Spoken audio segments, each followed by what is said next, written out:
So before we get started with the video today, I just wanted to show you these two boxes here in comparison. They contain the same product, basically. The same type of product, I should better say. And this one is supposed to be a lot smaller than this one. But it is not. This box is actually bigger than this one. This will definitely be an interesting video.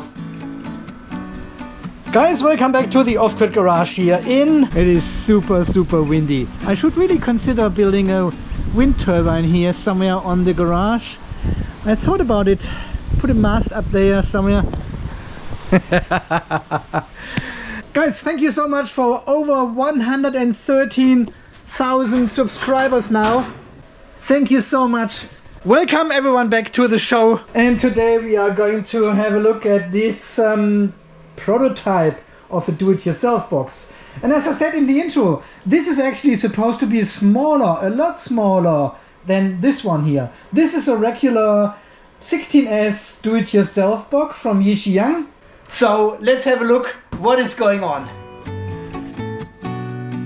And before we open the lid here, I have totally forgotten to tell you, we have 29 amps outside and 10% state of charge. I charged both vehicles yesterday, so we are a bit low in state of charge, but it will be a very sunny and productive day today. So hopefully we can recharge the battery to at least 30%. Alright, without further ado, let's have a look what's inside this box. And I have not seen the content of this box myself here, so it will be a surprise for both of us. Let's see. Wow, look at this! Cardboard.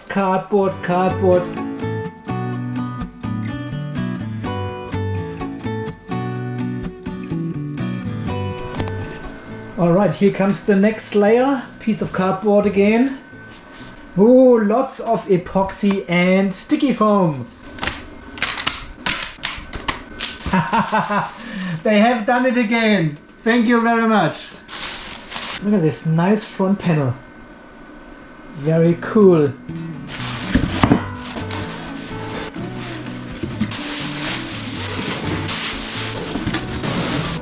Okay, let me get this all organized for you and then we talk about it.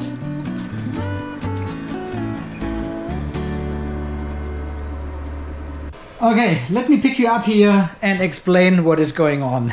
So, this is an idea we came up with as a community in terms of a new style of a do-it-yourself battery box. Yeah, and this is really a do-it-yourself battery box because everything is in parts.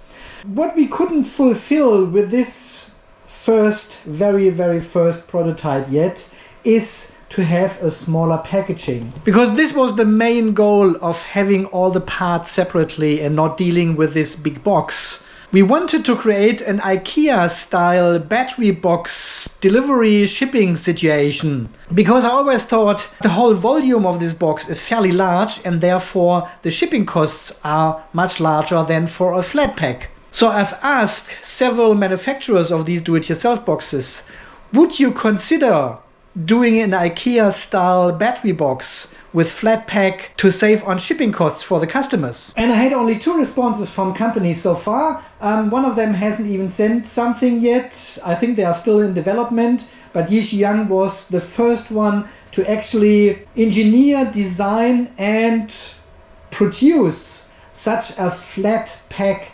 do-it-yourself battery box. Well, and as we have seen from the packaging so far, this box was actually a bit bigger than the original do-it-yourself battery box. So the main goal of having a flat pack, a smaller packaging box, we didn't achieve that. But there is a lot of cardboard, obviously, in this box. Really thick cardboard in between all these parts. And I think with further optimizing, we don't need that much cardboard in between all these parts anymore. And also the sheer amount of plastic film, plastic bags, bubble wrap and everything, this could all be replaced with paper. Why not wrap these metal parts in paper? This is pretty much the same protection as a plastic bag, right? because I wanted to get manufacturers of these do-it-yourself boxes, or in batteries in general, away from this plastic foam these batteries are usually coming with, and more towards an environmental friendly packaging. And again, don't forget, this is the very first prototype here. They are still trying to figure things out, but they wanted to send me one in early stages so I can show this here on the channel and also get your feedback about such a design. So the goal is really here to have a flat pack where the box is inside, all the accessories, everything is inside, environmental friendly packaging, cardboard, paper, less one-use plastic, and also lower shipping costs, of course, because of the smaller footprint of this whole box. So, and it looks like they have really done some good work here with the engineering and design. I can see they have welded these nuts here inside of this profile, and you can see the holes here in the floor. Screw comes through, and then you mount such a side panel directly onto the floor, like this. Bam! Other one over here. I've got the frame here in between, backside, compression plate, front panel, lid. Yeah, and over here we've got all the accessories as we already know them, PCBs to connect to the battery terminals. And look, they got me a 160 amp circuit breaker. That is so nice. 160 amps only.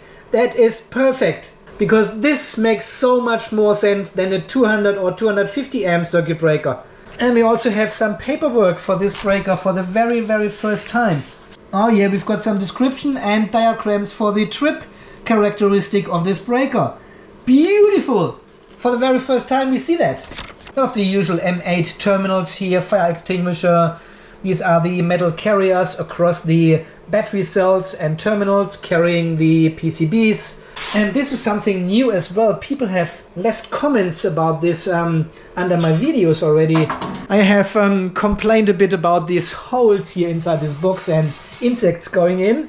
And this is a magnetic mesh you put on top of these holes to cover them up. So you still got the ventilation, but a fine mesh now so insects cannot get in anymore. And to clean them, you just pop them off, vacuum them off, and put them back on. That is such a clever solution. I extremely like this one. Very good. We've got 2 containers with screws. Obviously we're needing more screws now because we have to assemble the box ourselves now. What's in here?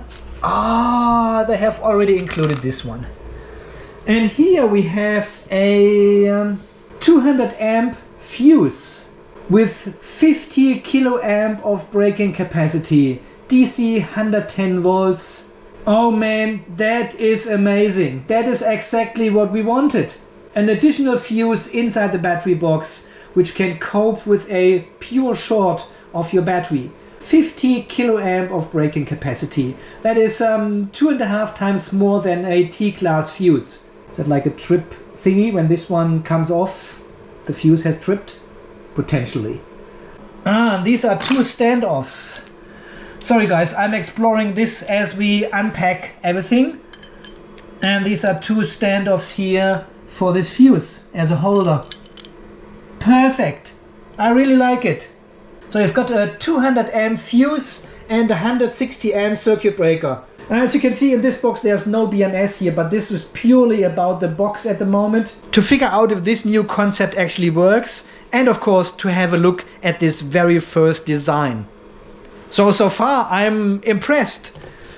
So thankfully we don't have to deal with any A and L fuses anymore. This is a proper fuse. Like it. Then we've got the usual flexible bus bars here to connect the battery to the BMS and terminals. We've got 2 more metal. We've got some double side tape. Not sure what that is for. PCBs. Sticky foam under the PCB holders, and we've got something new here as well. We've got the usual epoxy sheets here, left, right, bottom, to isolate the batteries against the chassis. Lots of sticky tape here, EVA tape. We've got 4 more epoxy sheets, and then we have these ones. And as you can see, look how thick these ones are here. They're probably like 2-3 millimeters thick. And let me show you how this works here. So we've got your PCBs and usually your temperature sensors, yeah, which are just floating around or having a ring lock and getting connected to one of the terminals as well. So here with this new design, these temperature sensors, they are actually sliding into this slot here, which then measures the temperature between two of the battery cells. Yeah, right at the core. So you can see this is roughly the size of the battery cell, and we are measuring right in the core in between two cells, and this in 4 different locations. So it gives you a far better reading of the actual... Come on, do you want to stay inside here just for the sake of the video? Well, you get the point, right? So this is a new design and concept as well, which nobody else does, measuring the temperature in between the battery cells and not on top anymore, or measuring the air in the battery case. And we've got 4 of these thicker slotted epoxy sheets here for all 4 temperature sensors. Yeah, and this is the compression plate. I think it goes this way.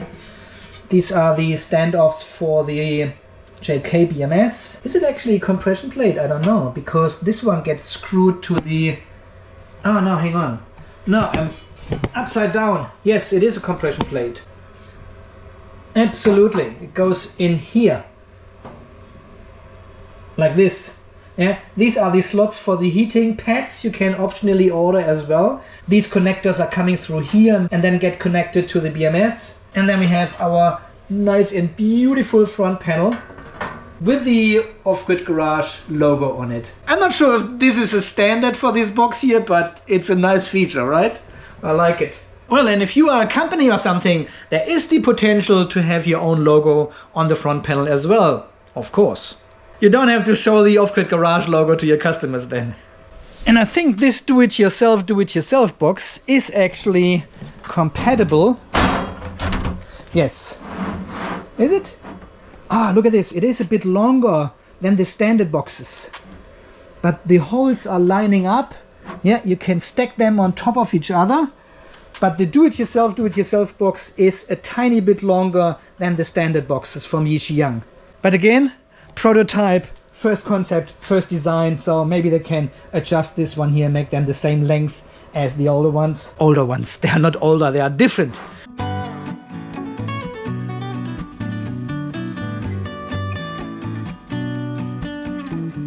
Alright my friends, so I have assembled the frame now, and it is fairly easy. As you have seen, there's no manual provided or something, prototype, you know, but it's very straightforward. And I want to show you here from the bottom, I have actually made these slots here into the frame, and this is exactly where the screw sits. You can see it here. So it makes it actually very easy to slide in with your screwdriver and then tighten the screw like this.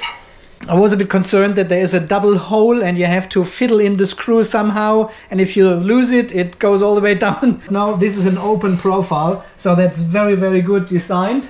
And I actually like this support frame underneath. It gives the box additional stability, which it needs, because we have only half of the frame here on the side, right? And this is where the cells are standing on. The back panel assembles with these screws here, all from the back. Middle support frame with a couple of screws from the bottom. There's one screw here, there's another one here, but there's no counterpart, so they've forgotten one of the threaded inserts here in the back wall. And then we've got the compression plate here at the top, as always, 6 M6 screws here, nice and long. And assembling the whole box here took me about, I don't know, 10 minutes.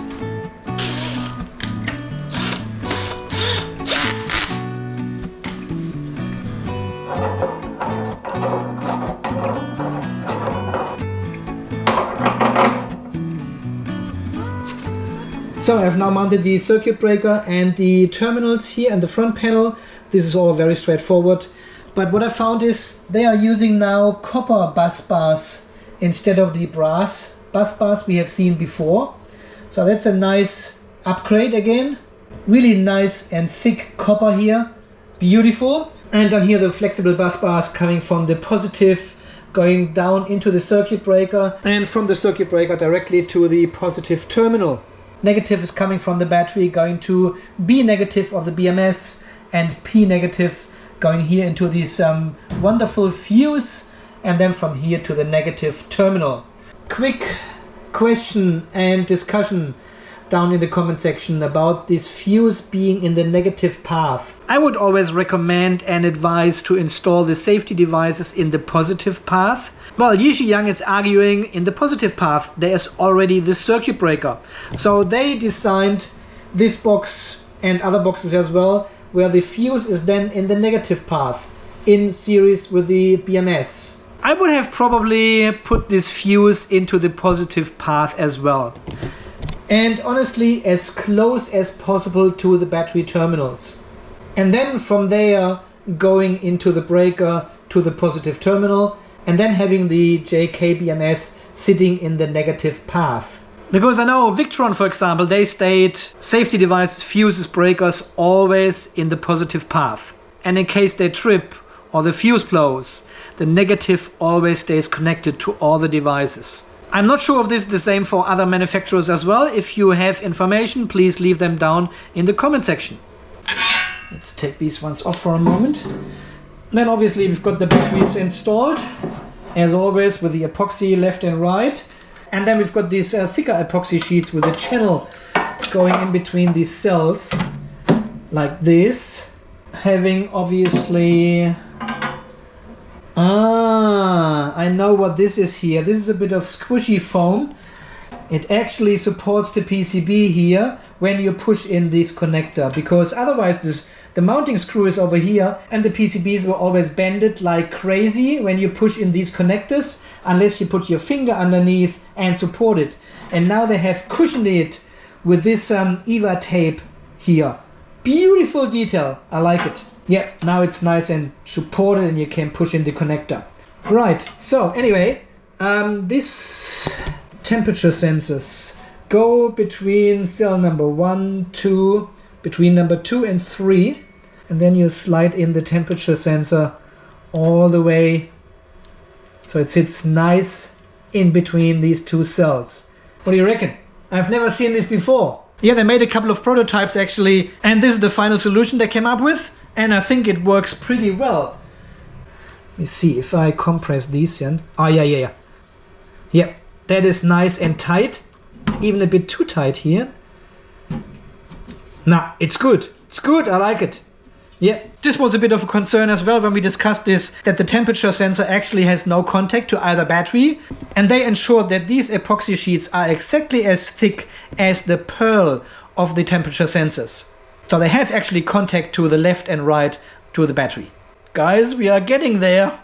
Look at the actual cutout for the display, yeah? This is obviously for the new version 19 display of the JK BMS. And they have got this recess here. Yeah, it's just a piece of metal welded behind of the front panel. And this one sits... Look at this. It sits flush with the front panel. Ooh, I like it. Oh man, all my little complaints, they finally pay off. Now guys, this is really beautiful now. Yeah, it sits in the front panel basically. That is such a good solution. And I like this little cutout they made for the ribbon cable of the display here. Nice detail. Alright my friends, I think this is how far we are going with the assembly of this battery box here. I haven't got the cells to actually continue assembling this one, but we will eventually in a future video. But this was more to show you the idea behind this prototype here of having a flat pack packaging to save on shipping costs. And also this box may be a bit cheaper as well because they don't have to pre-assemble this battery box, yeah? This is all in bits and pieces and you have to do everything yourself. So do it yourself box. But then on the other hand, it might be a bit more expensive to produce this battery box because it has all these threaded inserts. They need to be welded on the frame. So I'm not sure if the box itself is actually becoming cheaper, or it is just the shipping costs eventually when we have the real flat pack packaging. But so far I really like what I'm seeing here. We've got a 160 amp circuit breaker, we've got a 200 amp fuse with 50 kilo amp of breaking capacity. We've got this new thicker epoxy sheets with a channel for the temperature sensors to measure the temperature in between the battery cells. We've got magnetic mesh to protect from insects. Beautiful. And this really extremely well designed mounting option for the screen on the front panel. I really like it. Beautiful. And as we discussed before, the packaging needs some optimization. I like all the cardboard in here, but all the cardboard takes up already probably 2/3 of the whole box. Still a lot of plastic here, but this was just, as I said, to get me the prototype here as soon as possible so I can show it to you here on the channel and get your feedback. Alright my friends, let me know in the comments down below what do you think about this upgraded box with all these new features, breakers, fuse, display mount, the temperature channel in between here. If they take all these features over into a production do-it-yourself box, I think we are very, very close to the perfect do-it-yourself box. What do you think? Oh yeah, don't forget this mesh, right? So let me know in the comments down below, would you rather pick such a box which is completely disassembled and save a few dollars? Or do you prefer the pre-assembled battery box from Yixiang, which has the BMS and some of the bus bars already mounted? All the main connections are done and torqued and marked. So what do you think about this concept, this design? Let me know in the comments down below. As always guys, thank you so much for all your contributions to the channel here, becoming a channel member, buying me a beer from time to time, a smoothie, a coffee. Thank you very, very much. I'm always keen to read your comments, so don't hold back. Leave all your comments down below, all your questions. Don't send me emails, please. Leave all your inquiries, your questions, your comments. If you want to say hello, do this down in the comment section. I'm always keen to read everything. Guys, and until the next video, when we need to have a look at this QSO battery here, which I have probably destroyed. Until then guys, you stay charged, stay safe, and thanks again for watching. See you then. Bye bye.